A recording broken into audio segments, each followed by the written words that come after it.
there seems to be determination on the part of Kenya's young.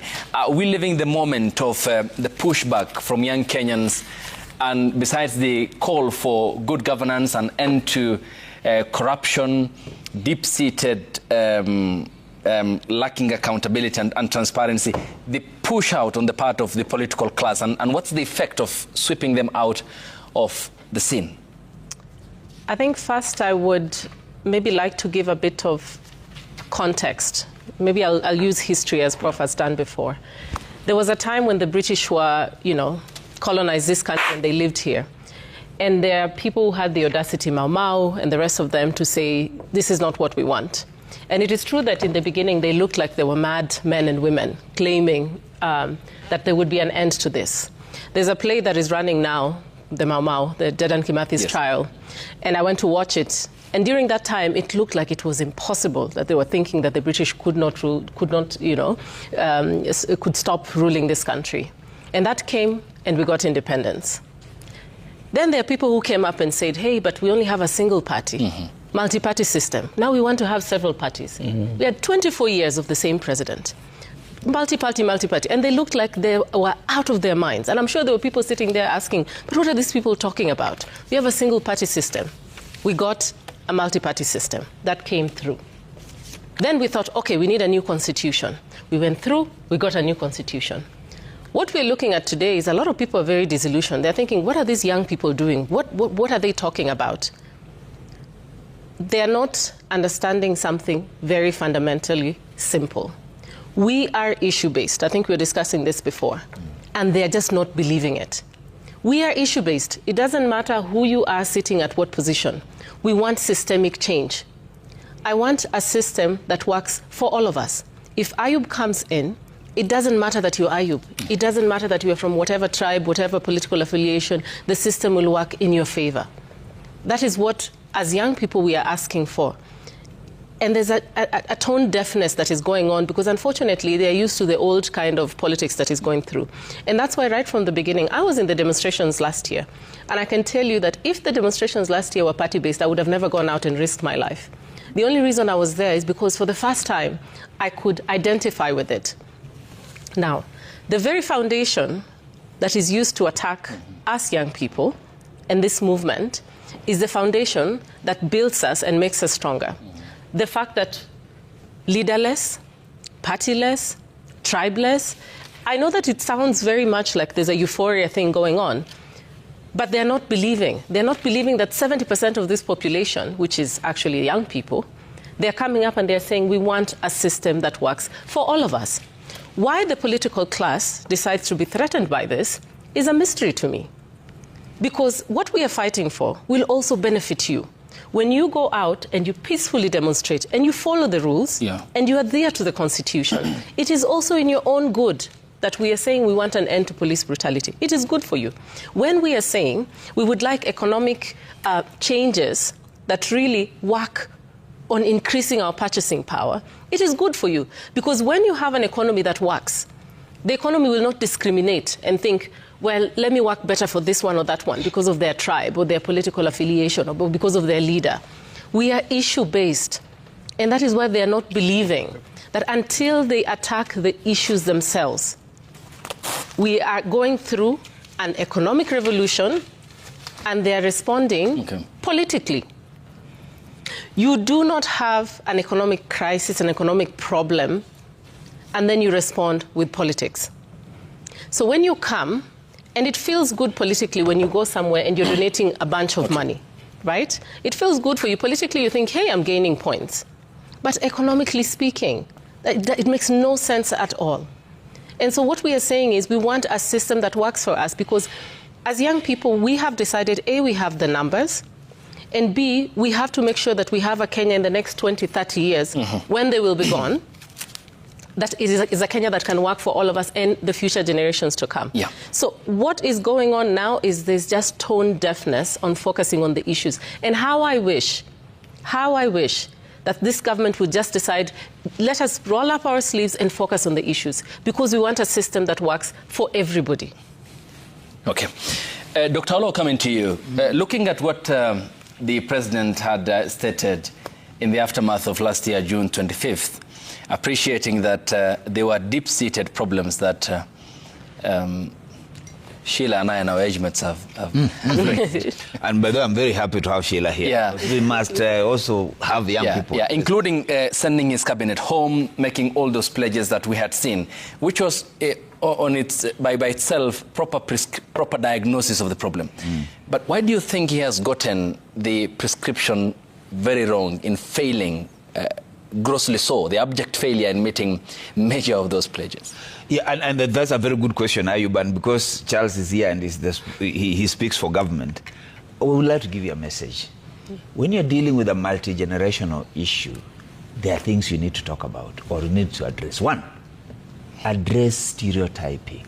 When I listen to most of your leaders, most of the people in the government, they are stereotyping young people instead of appreciating that these young people are coming from a place. Two, when you are dealing with a generational issue, foster open and transparent communication. Listen, foster collaboration, because what the young people are saying is that they are part of the country. So why don't you want to listen and foster that? But more importantly, you need flexibility and support, because what you are saying is that you have to be flexible. If you think they are wrong, be flexible enough to understand why they may be wrong and why you may be right. So you must listen to them, but you also need to recognize their contributions and provide opportunities. Because if you don't provide them opportunities and you're not recognizing their contribution, then you are not going to agree. But more importantly, build inclusive communities, so that every one of us feels they have something to bring on this table. But every time you listen to government, every time you listen to pronouncements, they are divisive as they are forceful as they are ordering as they are sounding like they know and others don't know. And that's not the point.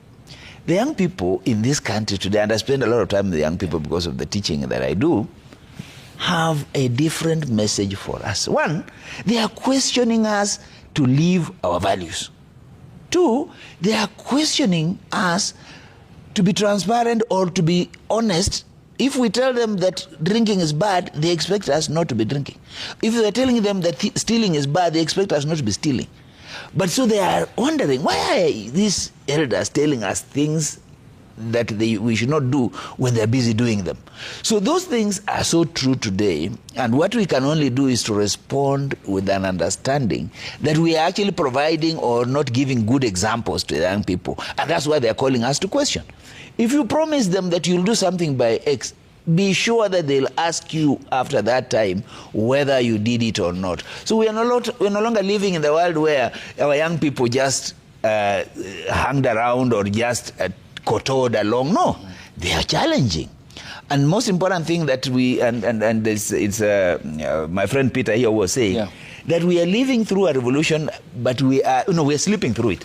You see, there were times, and indeed there are people in Parliament today who have not read the Finance Bill 2025. I can tell you the young people have read it, they have analyzed it, and they have identified issues. There are people today who cannot communicate, even in the simple language. The young people have been able to, summarize issues concisely, and they are able to communicate with themselves. And they have spaces. They don't have to go to rallies. They are able to talk among themselves. Now, with that kind of generation, with that kind of knowledge and information, you can only respond with knowledge and information as well. But you can't come with brute force. You can't come and threaten them with the police and other violence means. In other words, it is not always successful to try and approach a change or a crisis in generations through brutal force. It does not work. And given that they are tech-savvy, urban, mobile, connected, digital, and even translated the Finance Bill last year into all the languages. All the languages. For proper understanding. Yes, Charles, please. It's okay. Thank you so much. The first thing that we need not to forget is that every time, every generation, there'll be young people. When we got the emergency in 1952, there were young people. Dedan Kimathi was not old. 29, yes. Yeah, 29. They were young people. And they were agitating, and the young people will always agitate. When we had the multi-party democracy, fight. Even the coup, 1982, the people who did them, they were young people. The multi-party democracy, the guys who are now old, the Muites, the Orengos, the Railas. Young Turks then. They were young. So even now we must appreciate that every generation that we are going to be, and I agree with you, Dr. Law, on issues of values. But equally, we don't need to be over brutal on governance and government. We are lucky as a country that we have a very vibrant constitution where we have elections every 5 years. And one thing that we must do is inculcate values on our children. And these values start from your own family before we go to the street. And that is why you find people are concerned about children going to school. What we must also not get lost of is our history. That some of these problems we are facing today with the young people are problems we have always faced. Issues of unemployment is our major issues. Issues of economy. And we don't need to, I'm not saying it is wrong to point on what you think the president has done, which is wrong. Like, for example, saying that state officers will not give money, and then suddenly he gives 20 million to a church. I'm not saying that we should not point out at that. When something is wrong, point out at it. But we must also... Is it wrong? Yeah, it's wrong to say something and do the opposite. It's wrong, I have to admit. But what I'm saying equally is that let us not run away from the good things. You know, we cannot just say, we have to balance, Sheila. Yeah. We have to admit that in 2022, Kenya Airways had a loss of 22.6 billion. In 2024, 2025, at least we have a profit of 5.4 billion. We have to admit that our trading aggregate rate for KPLC was 1 shilling in 2022. Now it is 8.6 shillings. We have to admit, under the tea sector, that a kilo of tea was 50, now it has gone to 70.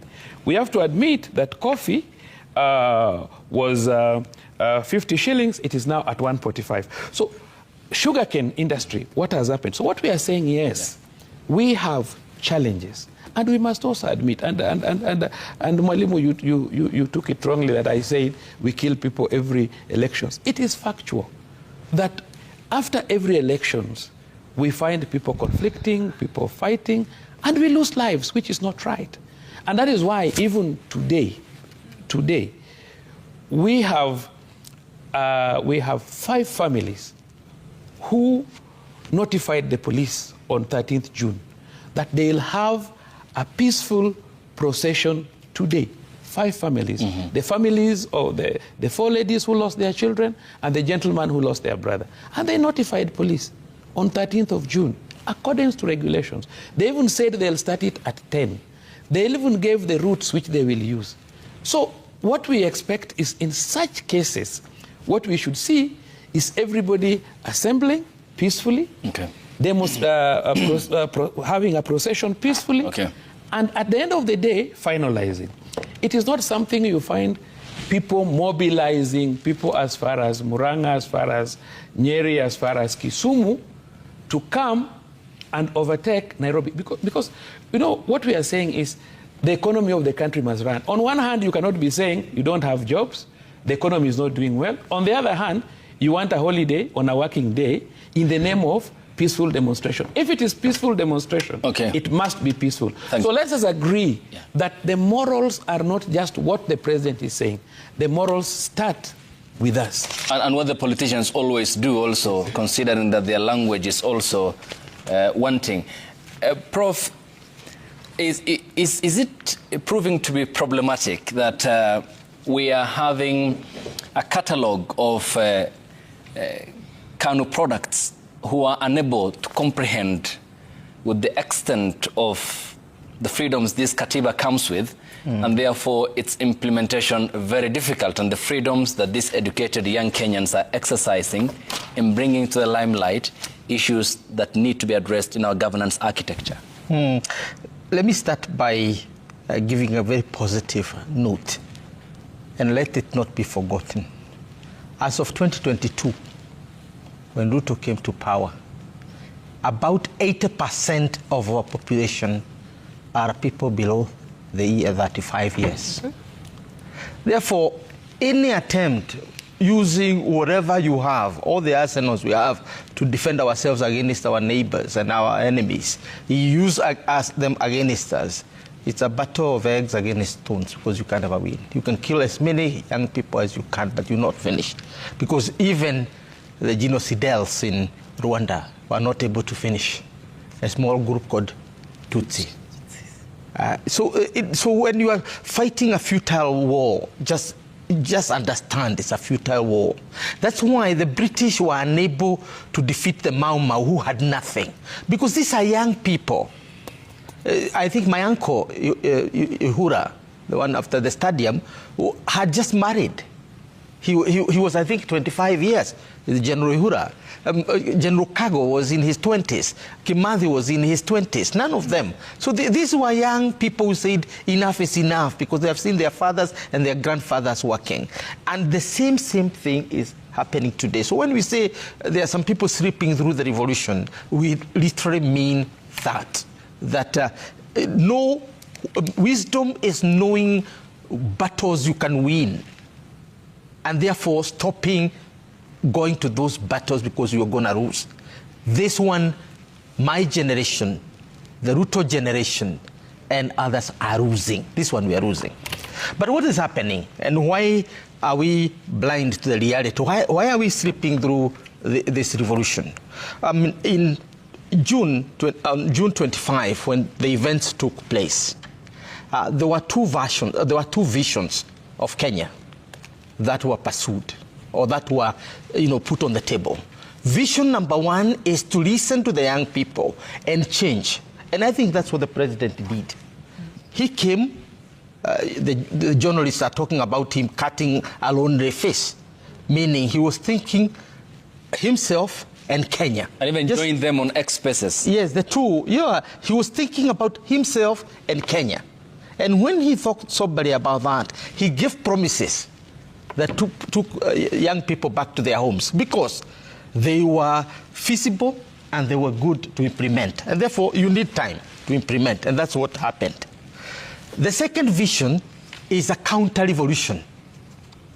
And the counter-revolution took place after the second vision. They decided they are not going to implement the second vision. And what does the counter-revolution look like?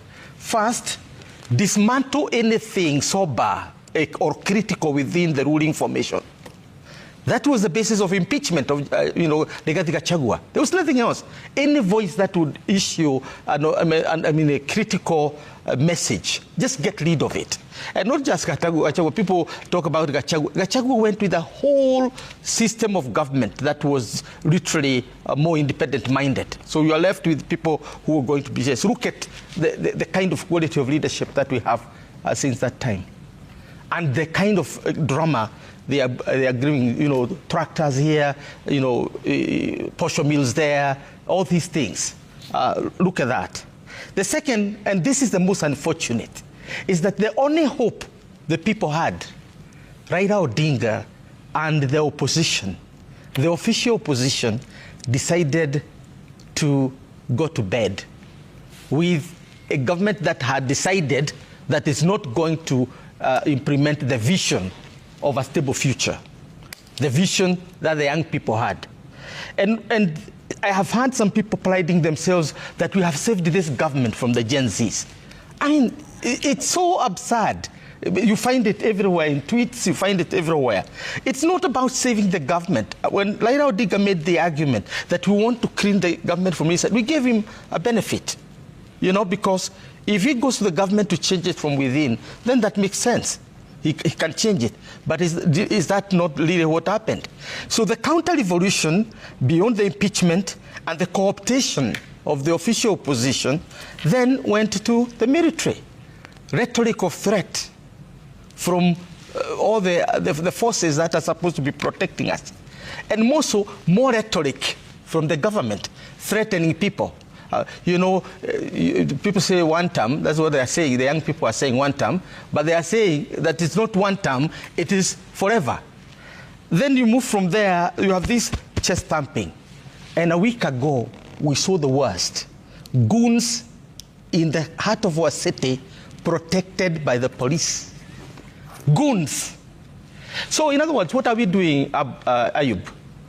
We are basically having order in disorder. We are creating order out of, disorder, order out of disorder. Okay. You know, and that theory of normalizing disorder is what you hear from my brother Charles, that after all we have been killing from every election we kill. So what is new about these 60 people dying in the street? You are normalizing. You didn't say so, but haven't we killed? No. We've killed massacre. You see, you have taught us you cannot talk like that.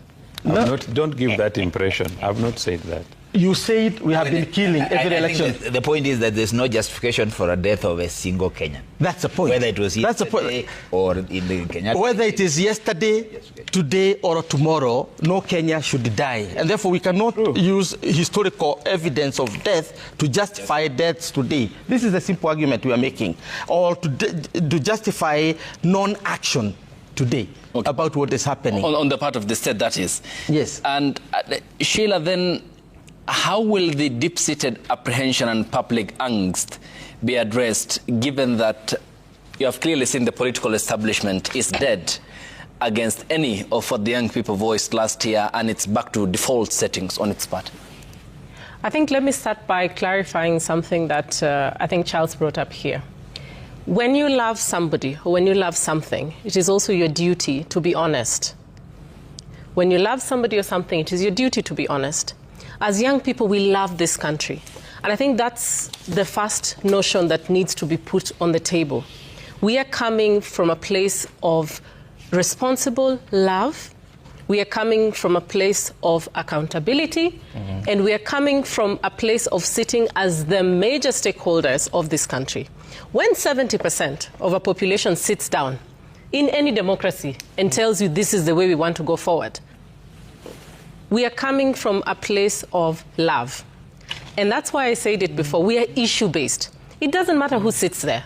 Whether Raila goes into government today and then, President Ruto stays on until 32, whatever they want. For me, that is, personally, I find that to be completely irrelevant. I will speak out on systemic issues. I will be issue-based, and I don't care who sits in that seat. And we need to really start dividing that conversation from political opportunists. Because sometimes when we call out these issues, they're very quick. Of course, there will always be opportunists everywhere. Anytime there's a road accident, there's always a lawyer somewhere running to go and try to get the numbers of the victims, because they're seeing an opportunity. They're called ambulance lawyers who go and try to get the numbers of the victims so they can run quickly and represent you in court. That happens. Anytime there's a funeral, there's a vendor of a tent somewhere, a caterer who's waiting to see, am I going to get the job for that funeral? So that happens. But those two things must be separated. Do not confuse us sticking to the issues with us saying that we are politically opposing one or the other. I think if there's one thing we have learned 1 year later, is that there's the political class and then there's us. And when I say political class, it doesn't matter what you're calling yourself. There's just those two junctures put together. So that's the first thing that we need to clarify. So, because sometimes they try to dilute this messaging, and try to hijack the whole, because we said we are leaderless and we are partyless, now it's just an opportunity for everyone to jump in. It doesn't matter who sits there. What we want is that we want these issues addressed. That is very, very clear. The second thing, I said this before and I will say it again. You are having solutions that are not even starting to understand the problem itself. The level of public distrust in this country is ridiculously low. And the kinds of things we're seeing now are not helpful. When something is good, by the way, I will always say it's good. I'm on the record here saying that this time when a police officer shot Boniface, by the next day, we had names, we had ID numbers, and we had a very good statement from the police officer. And for that, I say congratulations. That is all we've been asking for. When you go into a movement, I always say you have to understand why you're there. If you don't, someone else will give you a reason for being there. Personally, as a young person, when I walk into that demonstration, I know why I'm walking there. I'm walking there because I would like to see change. Now, if that change means that we still have President Ruto for the next 100 years, so be it. Because my agenda was that I needed that change. But if you walk in because there's a part of you that's saying, no, but now I want Prof to be the president, or now I want Charles to be the next president, you will get disappointed if the changes you're asking for then therefore get done. You see? So at the end of the day, we've made progress, you know, and if there's any young person listening to me, it's working. It's working because last year, the 60 people who were killed, not one police officer, we never got a name, we never got an ID number, and we didn't see anybody in court. Today, when I was looking at the news yesterday, I'm seeing police officers arraigned to answer questions. Now, is it 100%? No. But it is there. And I can tell you that if it wasn't for the movement we had last year, we would have never seen this progress. So there is progress, and it is working. And I would like to encourage the state that when you're trying to build trust with a nation, please work on PR and communication. Okay. It is this simple things that we are seeing on TV. It is this chest thumping that you're talking about that does not help with dialogue at all. Okay, and Dr. Olo, coming to you, how has the coming on board of, or the onboarding of the former Prime Minister Raila Odinga and the ODM party at a time when the head of state struggled for legitimacy in the aftermath of June 25th really helped perpetuate the continuity in the killings of Kenyans? IMLU, the Independent Medical Legal Unit, says 39 cases were recorded. It released its statement on Monday, and it seems it's a deja vu altogether. I'm glad you asked that question, and here I want to behave like Charles. I've never understood what the what the rationale or what explains Baba's dalliance with the Ruto government. I've never understood whether it was meant to come and help build governance, build up transparency, because when I listen to some very good friends of mine, some of them are lawyers who are politicians, they speak things that are worse than what I ever heard from people like Kariuki Chotara and Mulu. In fact, they made more sense. I listen to them and I see them arguing, and I'm like, wait a minute, who told you that that was the issue? So basically what I would like to say, Ayub, is that we are in a place where, and I want to message both to government and to the young people, we need to build strong communitarian values. And when we talk about communitarian values, it's not about individuals. It's not about Baba, it's not about Ruto. We are saying that what are Kenyans asking for? Kenyans are calling for a greater sense of community, that we want to feel we all belong to this country. The young, the old, and so on. And let's admit, some of us have been around for too long. I mean, when I myself, we are actually out of debt in terms of we've done the best part of our lives, but the young people still have so much in front of them. They are asking for, how do we manage what is the common good? The common good is that works for all of us. I mean, when we talk about empowerment, if an economy is working, we do not need the so-called empowerment program. Let's just make economy work for young, for women, and for everybody. And then we are also talking about balancing individual rights and social responsibilities, balancing liberty and social order. And this is a message both to government and the young people, that at the end of the day, yes, we want to exercise our liberty, but we also want to ensure that there's social order. And so, yes, we might not agree on everything else, but one thing we must be careful about is that as I exercise my rights, I must also ensure that we still have a social order that we can all live by. We recognize small advancements, yes, and still call for more accountability. When the government is doing well, we say it's doing okay. There are good things that are happening. Nobody's saying nothing good is happening. We are, as a country, by the way, as a people, and I like the example that he was giving earlier, sometimes it's not about the leader that makes us who we are. As Kenyans, we are very resilient people.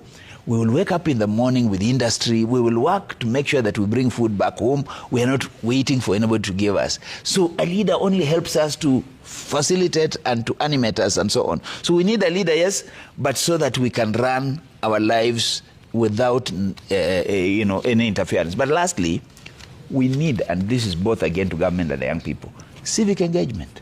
What we are hearing is people want to speak up. So let them speak up. People want to demonstrate. That's why we have put it in the Constitution. Let them. Now, when they are doing so, protect them and provide them security. I do not allow goons to then go and harass them. And do not even appear to be facilitating the goons, as we've seen in some instances. Because all they're saying is they want to engage with you. Back to our houses, when our children have issues with us, We don't invite goons on them. We allow them to speak, and until we agree, or even if we don't agree, we postpone the conversations for another day. So we need to come to the point where, whether we are in opposition, I don't even know whether ODM is in opposition or in government, wherever we are, whether you're in a political party of any kind, what is your sense of community? What is the common good that Kenyans are looking for? And how can we ensure that the civic engagement and the spaces that we are in are actually protected? I shudder to hear some of the so-called progressives in this ODM and others. Yes. And then sometimes I listen to them and I can't tell the difference between them and the issues that the young people are raising. And just a reminder, the president last week said he labeled it the broad-based government. Whilst Odinga had remained the constant factor of the political equation, it's the same faction of what he labeled a mongrel when he addressed Chatham House in the UK in June 2022 before the elections. Yes, Charles. Oh, thank you. First of all, there's something Professor corrected me on, which is right, that as at mid-2022, our exchange rate was about 128. I did so, yes. And then it shot to 161. And the reason as to why was because the Uhuru government was propping up the exchange rate using about 4 billion every month. That was withdrawn. Yeah. That was withdrawn, and then we found the exchange rate going up. So a number of issues, a number of measures had to be taken to stabilize it. So I admit that and also explain that. What is most important, again, is I would want to say that young people have a right to agitate. They have a right to express themselves and point out things that are not correct. You know, many a times, when you don't correct wrong things, or you don't point out wrong things, then nobody may realize that things are getting bad somewhere. And you also know that there are so many individuals who want to serve their own interests, many a times, even in the systems where people work. But the young people must be very careful that because we have gained a lot in our constitution, we remain to that discipline. For example, we have a bad police service or we have bad president. That does not mean, like for example today, I've just said that 5 families have notified police that they want to have a peaceful procession. So nobody should take advantage of that peaceful procession to bring in so many people in town that will not be able even to be controlled. Let people who want to come, yes, come. But even when we are 1 million in this town and we opt to move peacefully, there would be no problem. And we must also accept that when wrong people, because you see thieves will come, even those goons you are saying politicians would bring, some mad politicians can bring goons, thieves would come, but let's all agree. Yeah, but also, Charles, police protected goons last week. you go. We have that on record. Fine. Yeah. If police protected goons, those policemen must take responsibility. Correct. I don't belong to that group of people who don't take. You know, I have children, and I have children like Somali people, many. Yeah. Not 1 or 2. Yeah. And I want these children. You not give us the number. And Charles, okay, in terms of the numbers, there are many. You talked about the 5 families, and the letter they delivered at Central Police Station read they have invited Kenyans. So I agree. So you can't limit the number of Kenyans who can protest. You can't limit, but you can also not solicit. Who is soliciting? What I'm saying, you can't limit the numbers. Yes. But equally, you cannot go hiring buses to. So who are the people who? I mean, there has been constant denominator of ambiguity in who that you are not specific about. So who is this person? I don't want to mention names. So, well, then why are you making up stuff? No, I'm saying there are buses hired to come to Nairobi. So who are and that has been managed. No, let's not go to that because you are diverting me. Charles, you are a respected state official. And who served just allow me to ask you the question. No. Let's be orderly, mention Charles. On TV. Allow me to ask you the question so that you respond to the question, Charles. And we have a civil engagement here. You can't be making allegation and ambiguity in your statements that you can't prove. You know, according to you, I can't.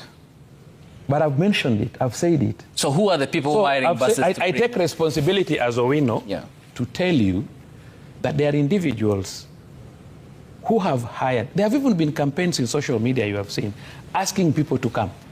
It is not that the family has invited. The family in the letter stated they there are invited. people campaigning on social media. Charles, we have the letter. I can read it to you. No, the don't family read it clearly to me. stated that they invite all Kenyans to join them in the peaceful march. I agree. And that is why I've said, if my son leaves my house and goes, that is his right. What I'm saying is we avoid a situation where somebody can be having money somewhere, hiring buses to bring to Nairobi. Whether they have hired or not, that is my position. That we should not be asking, be paying people to come. That's what I've said. Okay. But lastly, yes, please. Let me say something. I'm saying young people must be very careful. Because even when the young people fought for Mau Mau, it is the children of the home guards who came up, and we can mention them, who grew, who became serious businessmen, majority, save for President Mwai Kibaki. But majority were children of home guards. When we got multi-party democracy, since multi-party democracy, that time it was KANU, and there were people who were fighting for multi-party democracy from the other groups. To date, it's only KANU which has ruled. Those who fought for that multi-party democracy have not ruled. When Raila fought for Kibaki ruled. No, he was in KANU. He resigned. No, he was in KANU. He left office. So, in 2002, when Raila was called Mtongari and Jamba, it didn't take a year for him to be in government. You know what happened. So what we are saying is, let us push on policy, we push on our constitution, we push on our discipline as a country, and we also say the truth, so that we also don't come up with a situation, Sheila, where people will push so much, then come change that you are yearning for, you find a group of people who don't believe in it and they take you back. Charles? So what I'm saying, just a minute, what I'm saying is that let us restrict ourselves to policy and discipline as a country and say the truth on whatever is happening. So that we become, let me tell you, our biggest problem, they'll talk. Our biggest problem is, like for example, today we have demonstrations. Let us try our level best. We have procession, not demonstrations. Let's try our level best. Okay. That this procession be restricted to the assembly, to the routes, and to the function that these 5 families have requested for. Let nobody take advantage of them to rob others, to break shops, to burn vehicles. Thank you. That is not admissible. Prof, I'll come to you. Sheila, let me just help Charles out a little bit. We read. We have been going through this historic, and I'm glad you've brought up the entire system of how change has been put until now. Charles, that is why we kept saying we are partyless. You see, all those people you're telling me, people of KANU ended up here, and people of whatever ended up there. That is why we are asking for systemic change. When you have a system that works, it will not matter if you are the child of KANU or if you are the child of whoever, Mau Mau. When you have a system that works, it will work for you. When you have a police force that respects human rights, it will work for you. Whether you are pro-government, anti-government, whatever, it will work for you. When you have an education system that works, your child will go to ECD, will go to primary school, will go to high school, and it will be the biggest equalizer. So we have actually had lessons from the stories you're telling us. And that's why we are saying no. That's why we're telling all the political parties, step aside. You guys have stakes in this. What we are saying is we want a system that works. So, Charles, we are coming up with a solution to the problem you just identified, which is issue-based. Okay. When you fight for issues and when you fight for a system, all of those examples you're giving us will be completely irrelevant. Okay. Yes, Prof.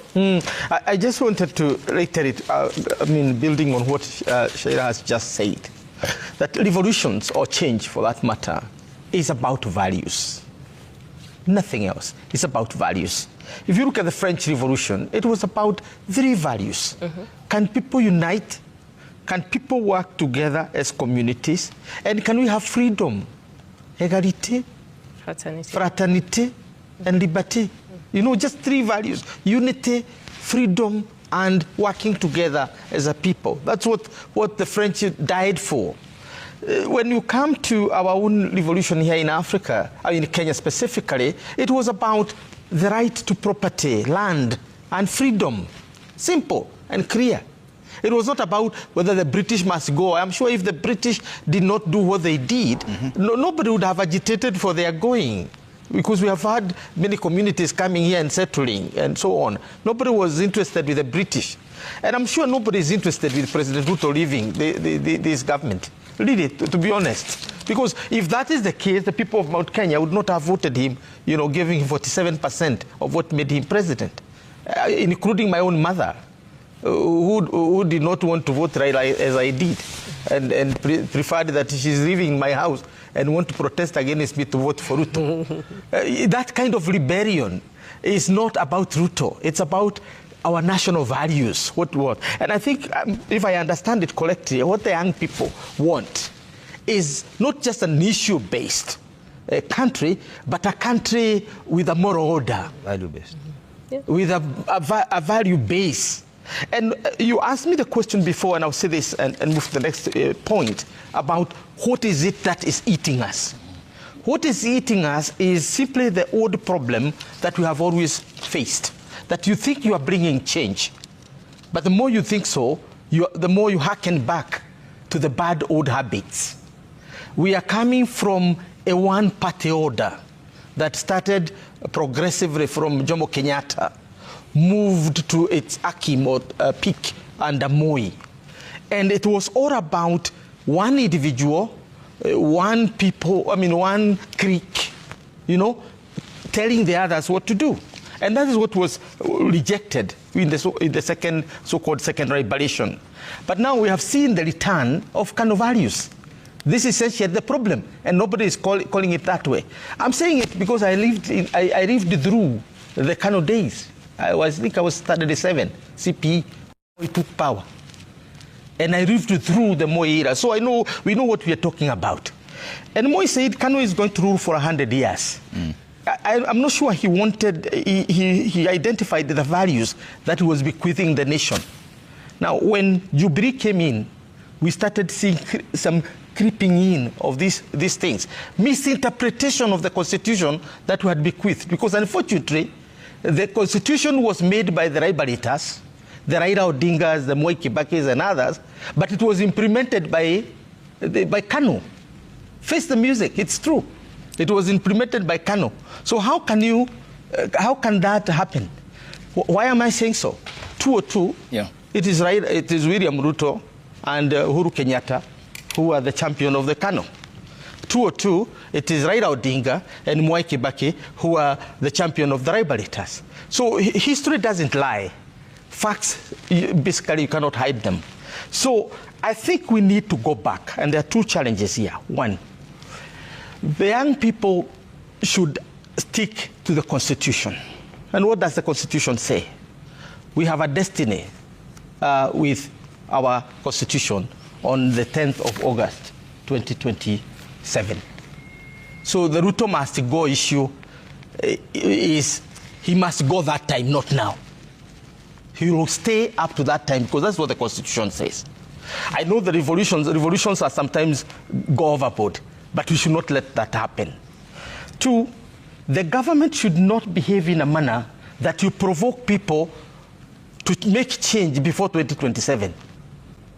And the kind of killing we saw in the other day, the shooting point blank, making people angry.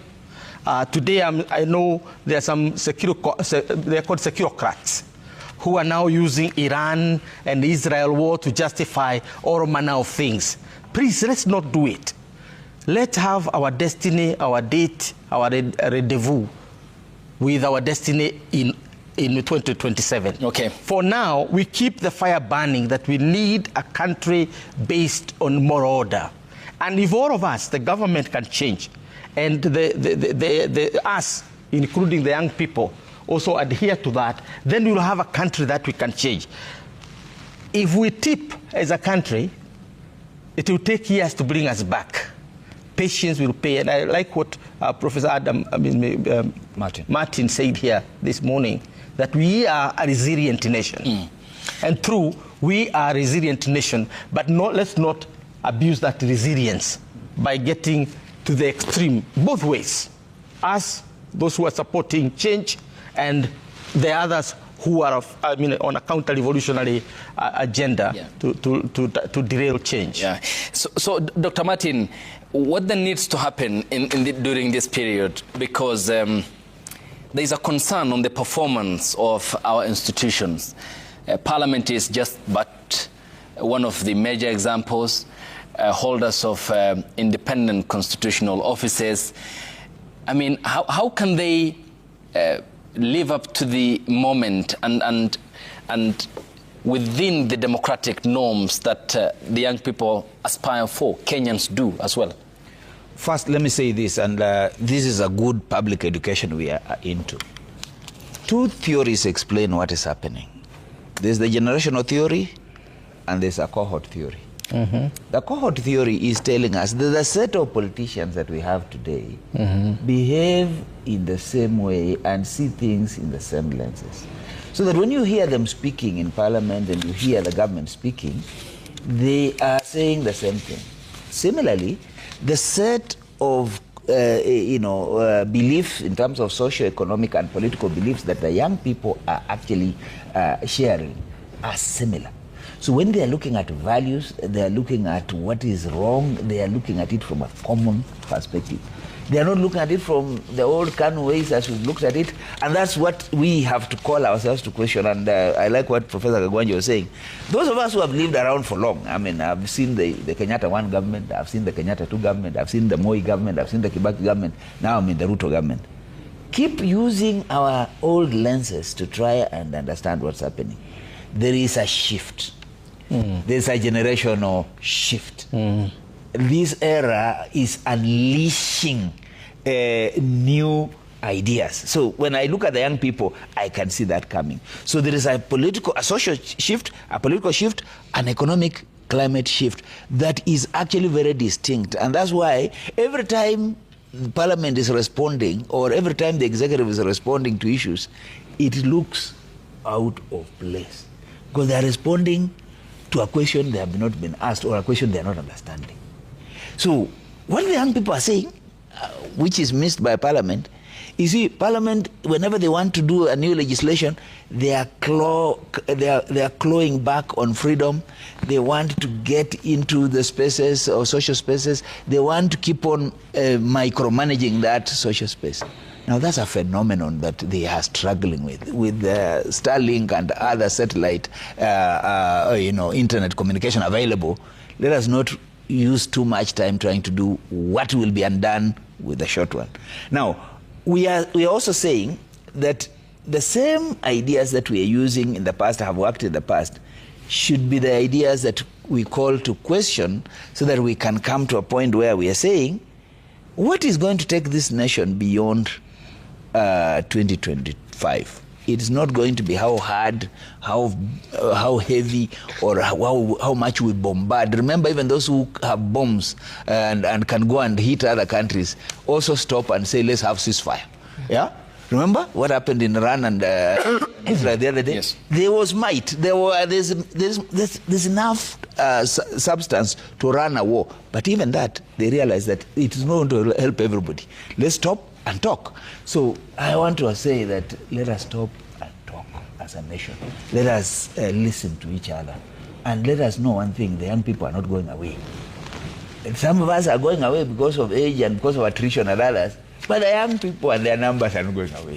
So let's learn to give this country a sense that will take it forward positively. Okay, and we'll be taking shortly, Charles, coming to you as I prepare to pull up the feedback here on the broadcast in the course of this first anniversary of what happened last year in 2024. And Charles, then in regards to Project Kenya, how then can this conversation move forward, appreciating that certainly what my generation has pointed out cannot be overlooked? Thank you so much. I've said before that there shall always be young people. Even the ones who are young today will be our age and above, and they'll go and they'll always be young people. And young people must be listened to.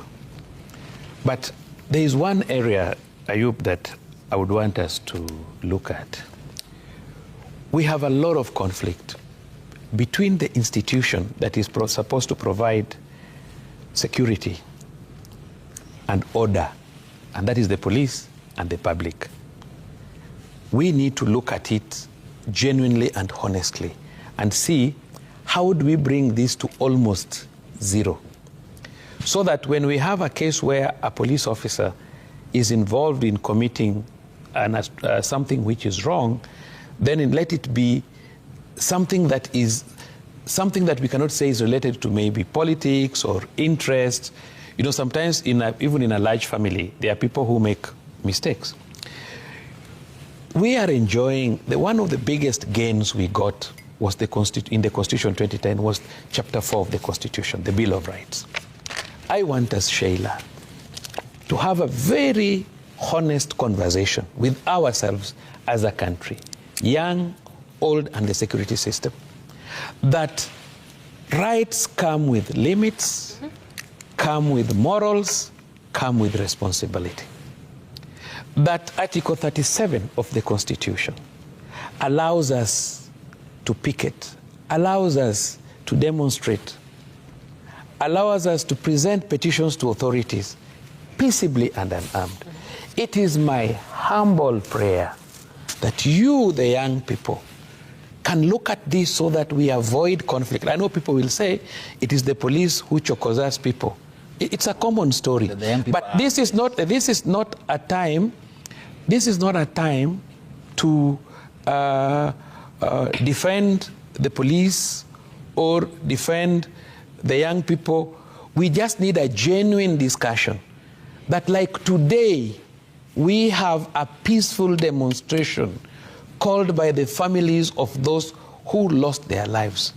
May we have a peaceful demonstration from 10 in the morning to maybe 12:30 in the afternoon, to see them move to Moi Avenue as they have requested, to see them peacefully move to Kenyatta Avenue, move to Parliament Road, move to OP and present their petition to the minister. How will they do so? The city is entirely under lockdown at the moment. The lockdown is to prevent those people you are calling criminals, those people you are calling who want to destroy property. For example, let me tell you. How will you establish? Let me explain to you. How will you establish? You give me a second. Yeah, I will. But how give will me you a establish? second. Give me the. No, just give me a second. What formula will you employ to know that? Can you give me a second? Let me ask you the question. I want to ask you. I want to tell you something. Okay. I want to tell you where there is lockdown. There is lockdown on the State House. No, you can't access the entire city. I'm giving you... Charles, okay, to be factual, all of us came here. Let us not argue. Can I talk? You cannot access the city. Can I talk? Can you give me time to talk? Then you question me. Can you just allow me explain something? Then question me. You know, I cannot be talking... You are factually incorrect. I cannot be talking and you are questioning me. Because my job is to ask you the questions. Yeah, but let me explain after you ask the question. Yes, please. Yes. I am saying we have critical infrastructure that must be protected. You've seen in the social media people talking about going to State House. State House is a restricted area. I can assure you, if people move to State House to break that we allow people to move to State House and break that fence and get in, we will lose lives. We don't want to lose a single life. Amongst us, as much as we are good Kenyans, we have bad Kenyans who have their interests. So what I'm saying is, let us wait and see. Will we have a procession for you to say there's a lockdown? Will we have these families having a procession? And will we have Kenyans in a procession? If we live here and there is no procession, then say there's total lockdown. You can't tell me people are not going to the market. You cannot tell me people are not accessing their offices. It is the interest of security officers to ensure that people access their offices and business go as usual. And you cannot have a hypothesis seated here. All passenger service vehicles were forced to end their trips at railway. The roundabout at the Nyayo Stadium is locked. You cannot access the CBD on the other part heading from Jogoo Road. People are being forced to alight at that is City Stadium. Are they walking to town? So how will they come to Are they walking to town? I mean, if 80... Yes. What I don't know... How will they... No, what I don't know is... Yeah. And look, are the vehicles... I'm operating with one camera person here. Yeah, my staff is affected as well. I have a question also. Are individuals stopped from getting into town, or maybe vehicles are stopped from getting to town? That's what's happening, Charles. No, are people accessing town? So how or vehicles? Charles, how will someone walk from City Stadium to CBD? People have walked. People walk from Kibera to industrial Either way, area. I think what we are saying... People walk from... What we are saying that this is not a normal day. Yeah. I personally told the people in my office, don't come to the office tomorrow because I don't want to be held accountable saying you are hurt as you are coming to work. So this is the normal thing. So we can't really hide our heads in the sand. This is not a normal day. You talked about Project Kenya. Yes. And it is important that we emphasize what Project Kenya is about today. Project Kenya is about securing the future of 80% of our population. It is not about protecting the future of those who are older generation. 2, Project Kenya is about putting the country on an even keel of a moral order. We have a moral order. It is not about counter-revolution. It is not about defeating the young people. It's not about the goons. It's not about all these things we are putting there. And Project Kenya is about values. It's about values. That is what Project Kenya is about.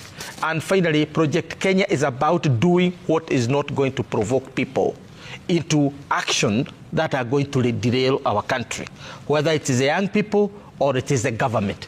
We cannot do things that are going to provoke people. For example, the rhetoric we are engaged in now is about rocking the city for people not to come in.